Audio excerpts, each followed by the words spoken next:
Okay, so let's start. We have a small group. So this is the third session of Impact by Lead, Me Too We event. So this is the European session.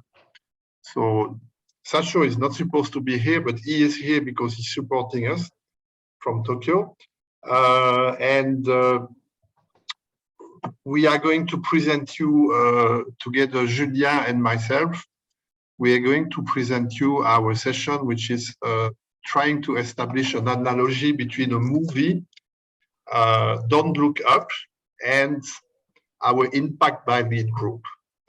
So full disclosure, I tried my best to connect with Leonardo DiCaprio, to invite him to give an introduction. I thought it would have been a fantastic bus opportunity. I managed to find his management company. I connected with them. I sent them a lot of messages. And sorry, guys, but I got no answer. So you have Julien and myself, and Leonardo is not here tonight. We will try another time. As you know, Impact by Lead made the fantastic move of inviting and succeeding in the invitation for Sir Ronald Cohen, who came to talk to us. He told us we were the pioneer of impact, so I will never forget this. I was so confident after Ronald Cohen that I decided to go for Leonardo, but okay, too overconfidence, I guess. Why are we talking about this movie, Don't Look Up? Because this movie is, I believe, a fantastic analogy with, of course, everything that is happening in global warming. And how are we connecting this movie with the target or the objective of our group, Impact by Lead?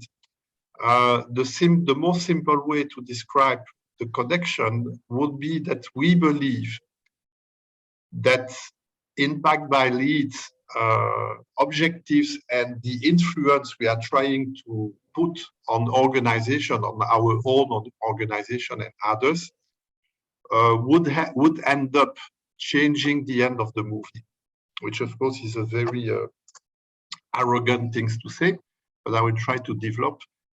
In this movie, every stakeholder is acting in the worst possible way.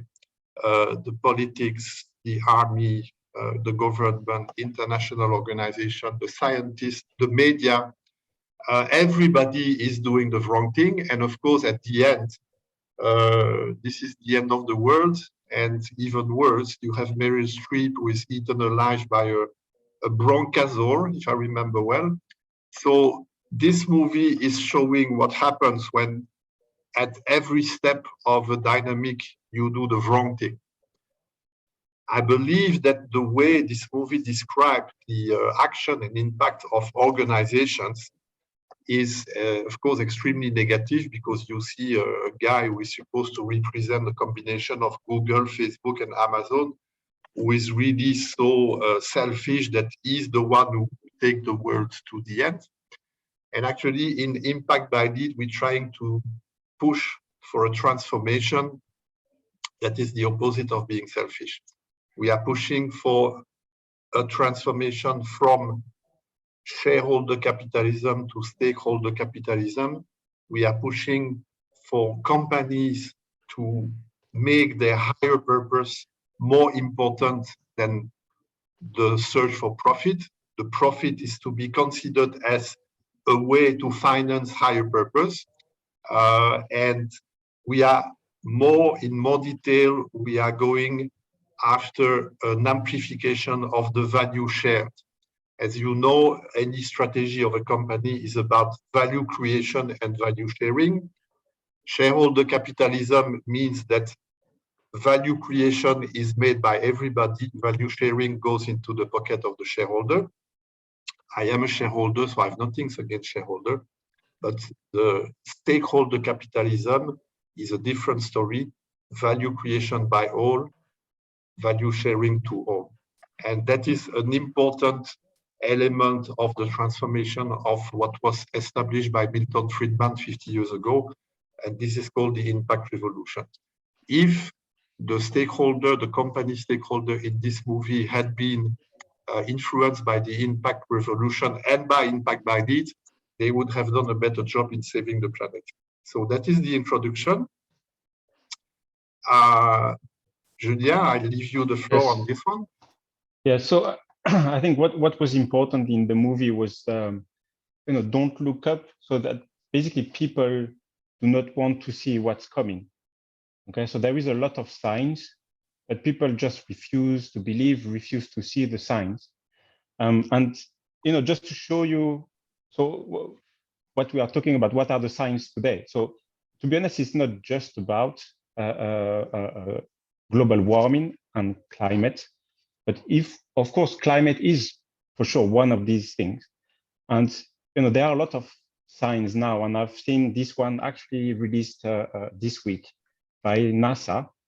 So, it's very, I think we cannot question NASA about, the quality of the data that are used. But what you see here is basically a visualization of the temperature, monthly temperature between last century and now. And now you see this, in a visual fashion, so how it has increased. And so this is what we call, a real sign. This is what's coming and what some people would not like to see. So if you go to the next slide. So when we say climate, of course, so we need to, these are some examples, right? And we need to distinguish between different types. What we see now is basically all the types. So on the left side, you see what is more long-term, so progressive evolution, as we saw actually in this kind of shape in the funnel. So progressively, we see the temperature rising.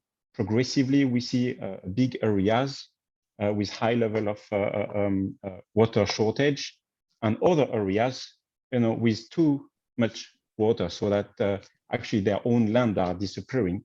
So this is like the slow evolution, but in the middle, what we see also more and more is dramatic events. So for example, a tornado, or for example, a fire. This was a picture from the fire last year in the US, or the flooding that happened in Europe last year as well in Germany. So you have the two sides, the slow and long-term change and the events. But what you see on the right is what is coming, and what we would like to work on is not only environment, it's also about social. So how do we help countries to develop? How do we basically increase the social welfare of our population and the humanity? And it's not just, as you can see on the first image, developing countries. This picture is, as we see often, from Africa, but also in developed countries. So the picture, as we call them, developed country, the picture on the bottom is from the UK.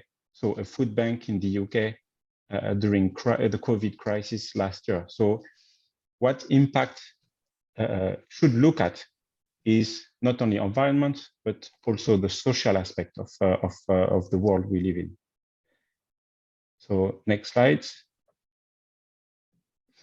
So when Julien say we, is addressing the organization. So we as individual, we want to influence organization, and in order that those organizations can do the right thing. So the simple equation is that economics without ethics is a crime, and ethics without economics is a fantasy. So impact is measuring the actions benefit to people and to the planet.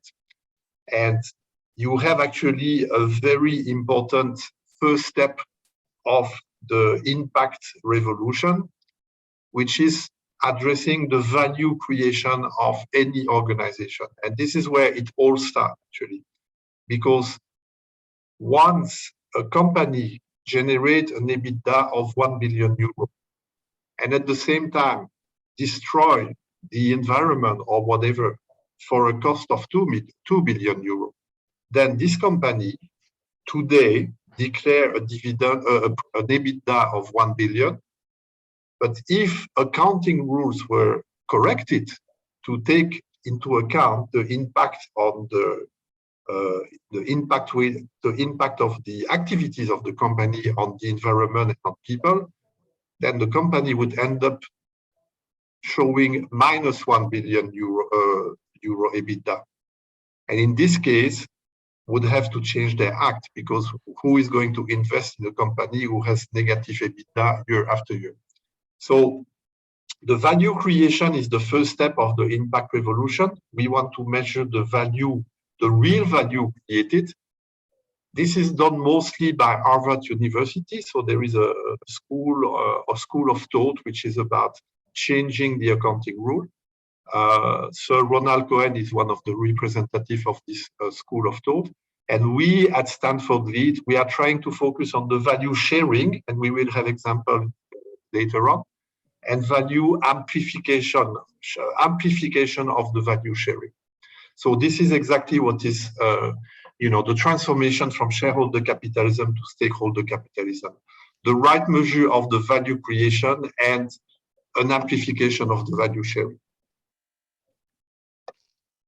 So now that Gricha has explained what is impact, a few words on what is inside this impact ecosystem. So one of the key points, as Gricha mentioned, is the measurement, the measure. So and this is one of the distinction between ESG, when we talk ESG, where we talk more about qualitative type of things, and impact, where we want to have a measure that could be expressed in financial terms, so that we could include this impact in the finance numbers of the company. So there is a whole part of this ecosystem which is about the assessment of the impact and how to calculate impact, which is very complex, and how to report impact to the investors and the different stakeholders.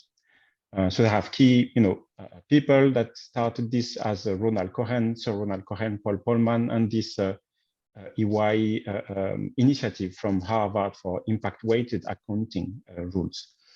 Then the second aspect is more around the governance. Okay, so we do a lot of we have a lot of discussions within Lead about how to lead team, how to make good decisions, how to make company governance. So, but up to now, we need to find ways to include this impact assessment into our company governance.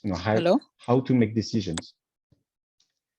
A key aspect as well is the investment. So as we explained, impact is not about charities. So charity is very good, but there is always a problem about charities, how charity could scale up, to be $1 billion level charities. And the idea of impact is that we want normal kind of for-profit companies to get investment, but when they make money, at the same time, they have also positive impact. So it's really win-win. And now we see more and more investment firms and investment possibilities that are focusing on this impact. So you have venture companies that are focusing on impact.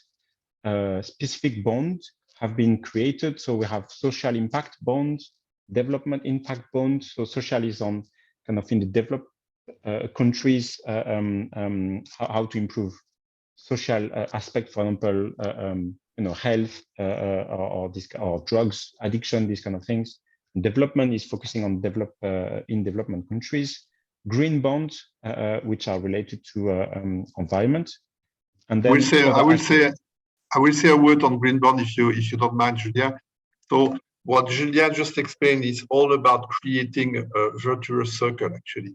So green bond is the #1 instrument pushed by the World Bank and by IFC, which is the private arm of the World Bank, in order to generate good practice. So what is green bond? Green bonds are regular bonds that are driven by meeting specific requirements every year.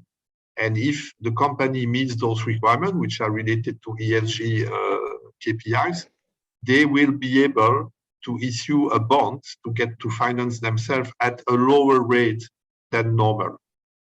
And on the other hand, what is creating the virtuous circle is that, for example, most of the US pension fund, a lot of investment fund today, they have a requirement for a specific minimum percentage of green investment. And so a company that will issue a green bond today will be able to finance itself for the next 25 years almost at 0% for very, very substantial amount. So this is part of the virtuous circle around this impact revolution, making finance accessible at a lower rates for those people who are ready to do the right thing. And at the same time, this is supported by the fact that today, a bank like BNP, for example, the number one French bank, they have an obsession with lending money to companies who have ESG KPIs drivers. Thank you, Gricha. And the final point, about these type of companies is that, legally, the usual framework is basically the governance of a company, which needs to focus on the shareholders. So if now we want the governance of the companies to focus on stakeholders and not only the shareholders, you need to actually incorporate the company in specific ways. So this is why you have new type of incorporation like B Corp globally. Like, for example, Patagonia is a B Corp company right now. And you have similar type of incorporation in other countries. So for example, CIC in the UK. Okay, I believe that, most of this has been explained already, but what is impact by lead? So we explained to you impact revolution, impact green bond and so on. So impact by lead is a lead alumni group. So we created this group a bit more than a year ago. It's very quickly got traction. Why? Because we are addressing issues that are the matters of every organization in the world. And of course, the lead alumni, they are driven by this change people, change organization, change the world. So basically, impact by lead is exactly following this three-part proposition. So we started this with only a few people. Today, we have about 350 members registered. The group is organized with different subgroups. So we have agriculture, we have water, we have energy, we have mental health. So anyone who wants to join this group will find food for thought, for sure. And what we want to do, we want to become influencer. So to become influencer, first of all, we need to understand what we're talking about. So there is a bibliography, a research part in what we do. To be influencer, we need to attract some, expert and famous people. So we were able to get Ronald Cohen last year. We are going after even more famous people in the impact net positive world for the future. We have the ambition of issuing white papers on several topics, and we would like to become an active member of the next COP. So we made our first big webinar right after COP26 together with Ronald Cohen. Next time, COP27, 28, we would like to be part of the organization. So there's a lot of work right now. The group is driven by still a small group of individuals who are meeting every Sunday morning or Saturday afternoon, depending on the time zone. And we feel that this group it has a great future, actually, based on the first year of activity with a lot of great events that took place. So what we wanted to do now is just show you some good examples that we've seen this year about what is impact in practice. Okay, so this example was discussed as part of the transport subgroup. So the companies we are talking about is called Ox Deliveries. So this is a UK-based startup company. What is their mission? Their mission is to drive prosperous trade in rural emerging markets in a way that is net zero compatible. So what do they do? What is the value creation part? The classical part is they provide logistics as a service for goods to individual customers. And they are focusing on emerging markets. So in this case, mostly Africa. To do that, they have developed in-house heavy-duty, rugged, low-maintenance cost EV vehicle. So you see the picture. And this EV vehicle seems like very strange shape, but actually there is a lot of very clever innovation in there. So for example, one of these is that this vehicle is transport in a flat pack. So you see the IKEA packaging. Yeah, every furniture you can put it in flat on flat packs. So this vehicle, except the wheels, everything you can see is flat and is basically put into a big box. And in one container, they can put 8 of these vehicles, right? And then it's arrived in Africa and they just put the things together. So very, very smart and low TCO again. Now, if we look on the kind of impact aspect, what is the amplification side? And you can see, I don't know if you can read it, but on the virtual cycle, you can see on the right, which is what Gricha mentioned as well, this virtual cycle. So what they do is, because they target small and family business in rural area. So this type of people, they don't have the possibility to have a car. They don't have a truck. So they would either rent a big truck or they would use like an animal, like a horse or a cow or bicycle to bring their product to the market, right? So actually they cannot go far. They cannot take a lot of goods. And if they rent a truck in Africa, it could be very expensive, not stable. If they don't know from one delivery to the next how much it will cost. So what this company enables them to do is just bring more product to the city, also reach further. So not the small city nearby, but the bigger city, maybe 50 kilometers from there, and just increase their turnover, okay? Also, as you can notice, it is an EV vehicle. So you can imagine that there is no charging infrastructure in Rwanda for EV vehicles.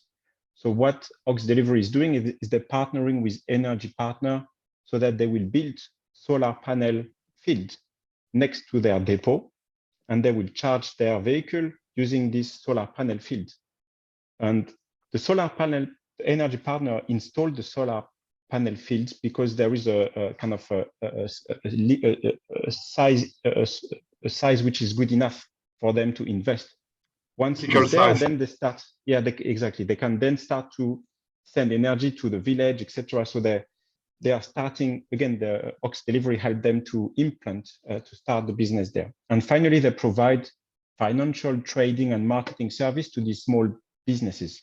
So you can see they basically help local businesses to grow, get more turnover, deliver new customers, and then they will need more Ox deliveries, and it's just like a positive circle.